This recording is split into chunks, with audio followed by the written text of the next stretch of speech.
murazi yuko umukenyezi w'umurundikazi ari umuzezi wa nzu.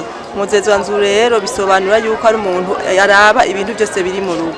Rero umwuzurira waradutwaye urakubura bya bintu byose bigize urugo, ibikoresho byo mu nzu, impuzu z'abana, impuzu za twebwe n'inzu twabamo.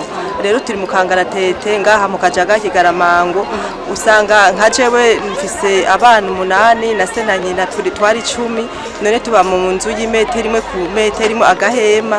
Urumva ni ibintu biteye isoni cyane.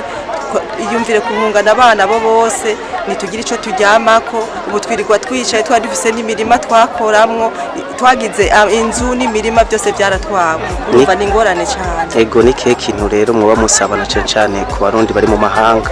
Ego cyane turakibasaba cyane kuko amatwa dusumira twarumvise yuko hari ishirahamwe ryitwa BDUSA byarafashije bagenzi bacu bashikiwe n'umwuzurira mu mwaka wahera. Naye natwe twabasaba yuko bo twibuka abantu abakenyezi bo mu Gatumba Kajaga Kigaramango bakadufasha bakadufata mu bwonko uko bafashije abandi. Nukuri turagowe gose, tumerewe nabi, turi mu kangaratete n'ubu imvura iracagwa iratunyagirira hanze, twahora tuba mu nzu zubatse. Iyi imvura iguye muhora mu byifatamo gute? Nta kuri tuvyifatamo, turi tugatondera ikatunyagirira ngaho nyene kuko turongoye bari badushize ngaho hano mu Kigaramango.